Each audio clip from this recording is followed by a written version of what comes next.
What's up guys, welcome back. Today's video is going to be on this look. It's a drugstore makeup tutorial playing with color. I know, I like never post colorful looks here, so this is a very rare occasion. And I feel like it's colorful but still wearable, and this is just great for fall. It's great for like the upcoming holiday season, so you can dress this up or down. Like I literally have a t-shirt on and I think it looks super cool, or you can like dress it up, of course. So anyway, I'm gonna stop talking because I feel like my intros, all I do is just like explain the look, but I'm like, okay, you're gonna get on with it and people are gonna see it, so just get going, you know?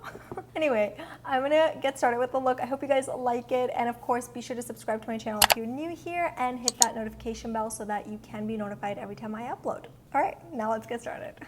So earlier today I asked on Instagram if I should do a drugstore makeup tutorial, and look at that, 90% of people said yes. And then I was also asking about palettes between Rimmel and Covergirl, and it looks like Rimmel won at 66%, and then also Maybelline and Cokie, and then Maybelline won here as well. So I don't know, I'm just gonna play with some colors. So basically these two palettes won, so I'm just gonna kind of dive in and see what look we come up with. I do want to play with some color today because I feel like lately my looks have been very neutral.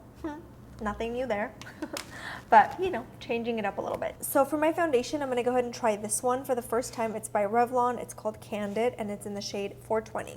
The color is really nice on my skin tone. It's a little bit like olive yellow, which is rare for drugstore foundations. I feel like they're always so pink on me. There are obviously a few that I love from the drugstore, but generally speaking, a lot of them tend to be more on the pink side.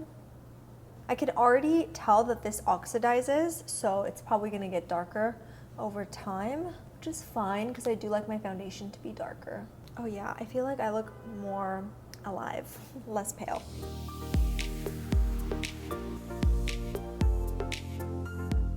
For my concealer, I'm gonna go in with the Flower Beauty Concealer in the shade Light.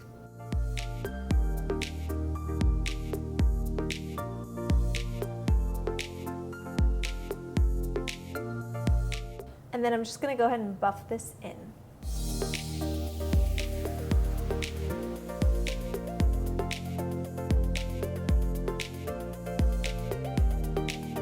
For some reason, this concealer always like tingles a little bit. I think it's the scent or something, but it does provide really good coverage. I just keep forgetting that it does that to my eyes. I have really sensitive eyes. All right, I'm gonna set everything with the Covergirl powder. This is one of my favorite drugstore powders. Just setting the T-zone because I feel like this foundation is more of a matte foundation, so I don't think that I need to set everywhere else. And then I'm gonna use this blush by Burt's Bees in Toasted Cinnamon. And because it's kind of like peachy, it almost looks like a bronzer too. I'm gonna start from the apples of my cheeks and then sort of work my way up. Normally I would put my bronzer on first, but because of the color of this, I wanted to see if I can like use this as a bronzer, but I think I'm not gonna do that. And then I'm gonna go in with this NYX Cosmetics Bronzer. It's like a bronzer and blush in one, or bronzer and highlighter in one. I don't know, this is kind of dark for highlighter for my skin tone. So I'm just gonna use this shade right there and just carve out the cheekbones.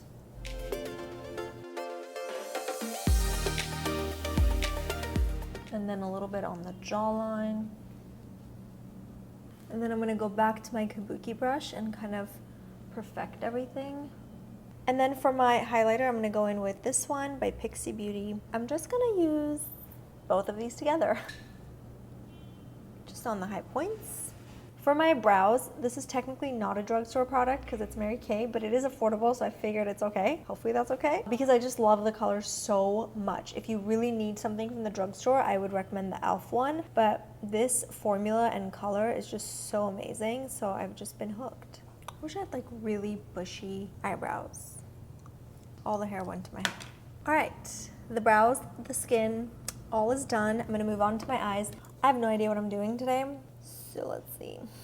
I'm gonna start with this palette because this has all of like the mattes that I can use as transition shades. Let's ignore the honks. I mean, I live and work in downtown LA, so if you hear a lot of honking, let's just embrace it. There's nothing I can do. Otherwise, I'd be stopping every 2 seconds. This reminds me a little bit of James Charles and like how he would always complain about that, and then he moved out, but I still gotta, you know, deal with it. I'm gonna start with this shade over here. It's like a really pretty peachy mustardy shade. And I'm just gonna apply this on my crease as a transition shade. This is really nice, very buttery. Next, I'm gonna pick up this green right here, which is just so stunning. It's like a hybrid of a matte and a shimmer. I'm just gonna apply this all over because I'm just trying to like smoke it out. Hopefully there's not a lot of fallout. I'm gonna go back to my blending brush and just blend away all of the harsh edges. Hear that? That's all day, every day. People are mad in downtown LA. I'm gonna use my finger and apply this because I feel like with the brush I'm not seeing a lot of the pigment. This is much better. I'm just gonna pick up a little bit more of that mustardy shade from the Maybelline palette and just kind of make sure we don't lose a little bit of that warmth. I'm gonna move on to the other eye, and this time I'm just gonna skip the brush because I feel like it works better with your fingers. I take it back. I'm gonna just pack it on with the brush first and then intensify with my finger. Let's clean this up, otherwise it will end up on my face. I'm gonna pick up a pencil brush and then pick up that green again, and then this time I'm gonna smoke out the bottom lash line. I did dampen my brush a little bit just so I don't get a lot of fallout. And then I'm gonna pick up a little bit of that mustard shade with a clean, fluffy brush. I'm just gonna apply this right below the green, just very lightly. And a little more on the top.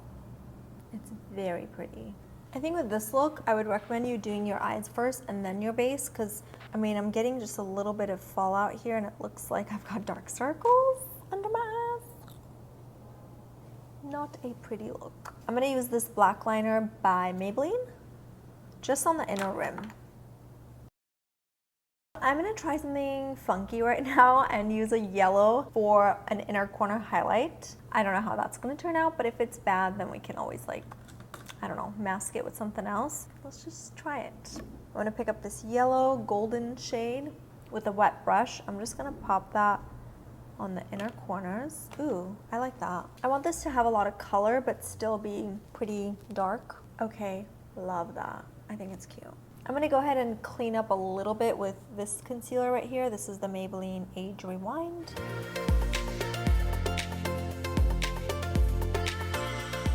I'm just gonna perfect a little bit by adding just a little bit more of that peachy shade on top, because I feel like I keep losing that shade and I want it to peak a little bit more.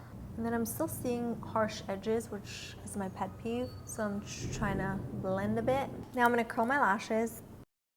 All right, I'm gonna apply mascara and then see if I need some lashes, like falsies. This is the L'Oreal Telescopic mascara. I don't think that I want to overdo the lashes, but I do want to apply a few individuals. So let's try to see how that'll look. This is the Ardell individuals in double flare. I also have these regular ones, which are like just spidery looking. I think that could be cool too.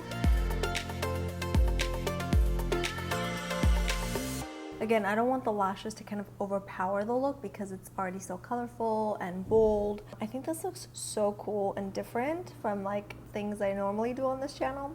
But let's finish off the look with the lips, maybe a little bit more blush. For my lips, I'm gonna try a nude. I don't know how it's gonna look, but let's just try it. This is the Covergirl Queen Collection in Major Shade. It looks kind of cool, effortless. It's a very interesting formula. You do have to layer it quite a few times. It's kind of moussey. It feels really nice. It's like a hybrid of cream and matte, I would say. I think it's gonna dry down to a matte, but it feels kind of moussey. It feels nice. I think this is it. This is the finished look. I really like it. Even though I don't play with color, I feel like I would totally wear this. This is very wearable. Let me know if you guys want me to try different colors and maybe experiment with like different things, maybe purples. I've done pinks before, so yeah, let me know if there's any other color you want me to try. I don't love the way blue looks on me, but if you guys request it, I'll probably end up trying it anyway. But yeah, I'm digging this green.